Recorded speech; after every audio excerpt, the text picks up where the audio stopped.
Yep. I'm Mark Buchanan with the West Virginia Conservation Agency. And today? And today we're doing a Rainbarrel building workshop at Ritter Park in Huntington, West Virginia. My name is Mark Buchanan and I work with the West Virginia Conservation Agency. We're a really small, relatively speaking, state agency in West Virginia. We partner a lot.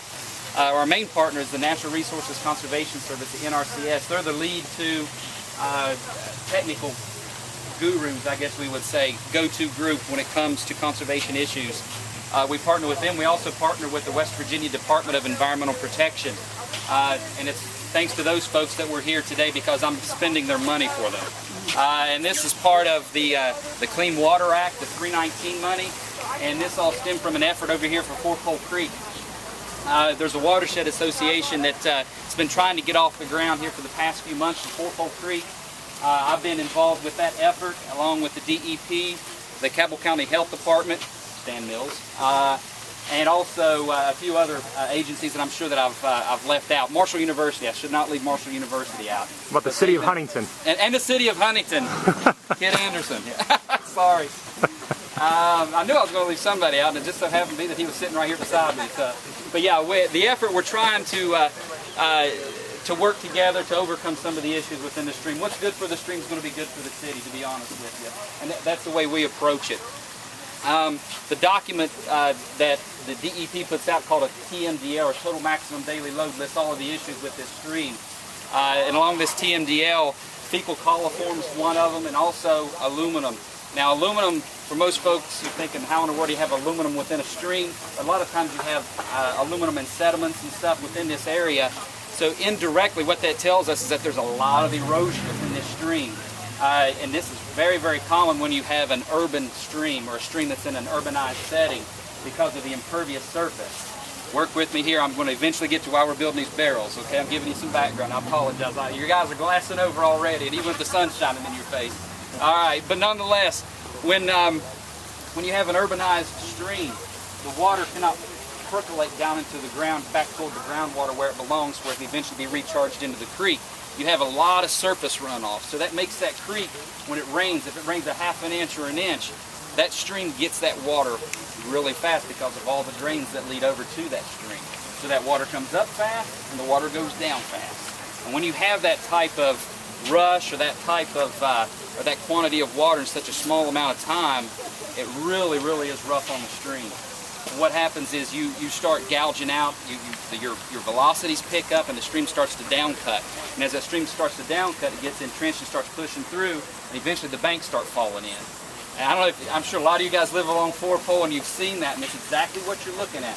You have an entrenched stream, you've got failing banks everywhere, and you have little point bars or sandbars all along these little areas on insides of bends. Well, what happens over time is as that sediment is in that stream, it doesn't have the capacity or the effort or the push, I guess you could say, to get it out and push it out into the river where it belongs, because erosion is a natural process. When you have an urbanized stream, it's just on steroids, basically, is what you're doing.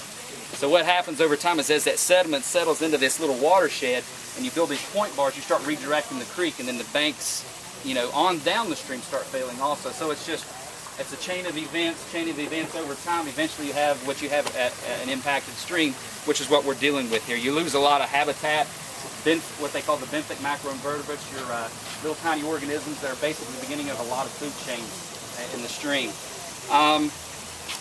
What our effort here, why we're here today though, is to build a rain barrel. And this rain barrel is a step in the right direction. It's not going to be the end-all, cure-all that's going to fix Four Pole Creek, unfortunately. What it's going to do though, it's going to retain that first 55 gallons of water off of your roof to keep it from making its way into the stream. And then you'll be able to use that water as you see fit. You gardening, for what usually it's 99.9% of the time it's to garden. A lot of folks kind of wash their hands after they garden with these things, but nonetheless. But we're going to hold back that first 55 gallons of water just to keep, to keep it down, I guess we would say. So, you guys have any questions so far? And I'm sorry I had to give you the whole hydrology show there right off the bat, but I'm an old science teacher and it's still kind of in my blood, so I enjoy that part of it. Anyway, what we're going to do, what we've got here, we're going to convert this, and I'm going to build one right in front of you guys here as we bake in the sun this morning. Thank God it's not 1 o'clock. We're going to build one, and if I called your name off, you will receive a bag of hardware, and you're going to take this newfound knowledge and some instructions home with you, and you will finish working on it at home and hook it up yourself. If we were going to try to build these things here, I don't have enough tools, enough effort, probably or enough patience either. You guys will probably be mad at me, and I'll be mad at you. So we're just going to do it that way. You can call me on the phone and gripe if you want to, but you know, this is how we're going to do it today. Pretty simple and straightforward. These barrels, this is just your regular, average, food-grade barrel. This one came from over in Franklin Furnace. Actually, all these came from over in Franklin Furnace. That's the Pepsi bottling factory over there. We told him what we were working on. We were working off of a grant. He gave us a really good deal. As a matter of fact, we only paid $7 per barrel, which is almost unheard of. These barrels, if you flip them over, you'll see you got your standard screw-in tops. We're working with a design today that I've never worked with before, but I really like the one that I put together. That's going to be my little demo barrel that I'll probably, show around for the next several, couple years or so. But it works really well, and I'm probably going to hook it up at my house just in the meantime, but I'll show it again just to see how it works.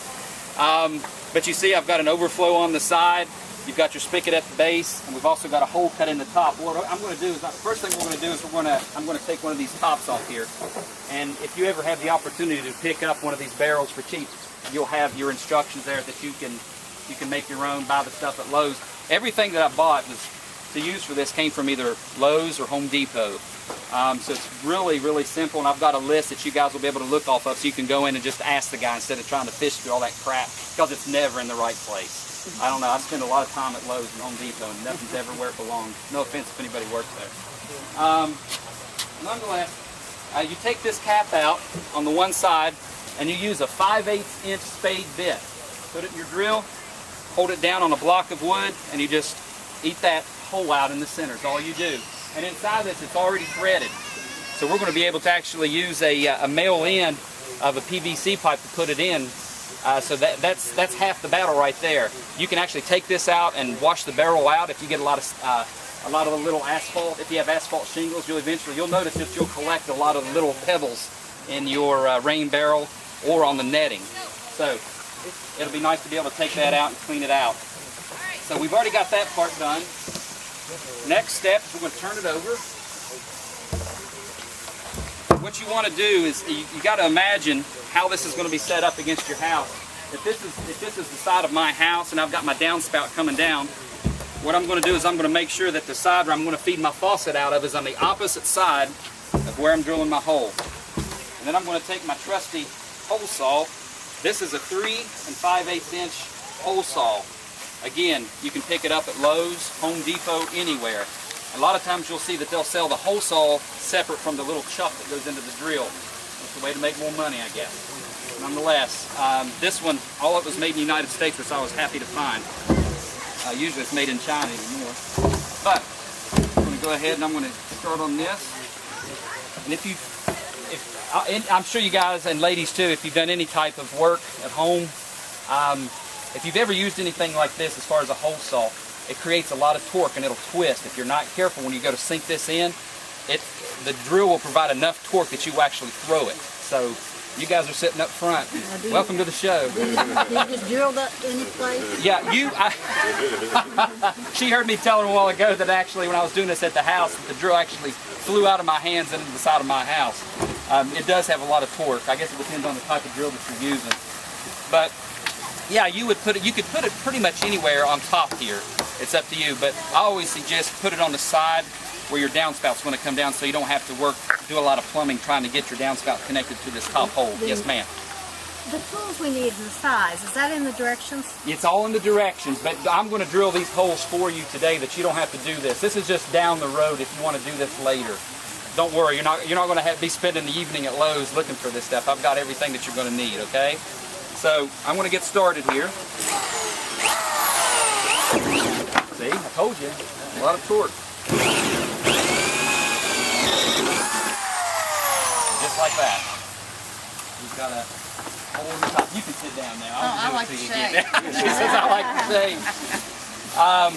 These shavings are a mess, before you, when you get the barrel home, you'll probably want to take a water hose and rinse it out again. Like I said, it was just Pepsi syrup that was in there.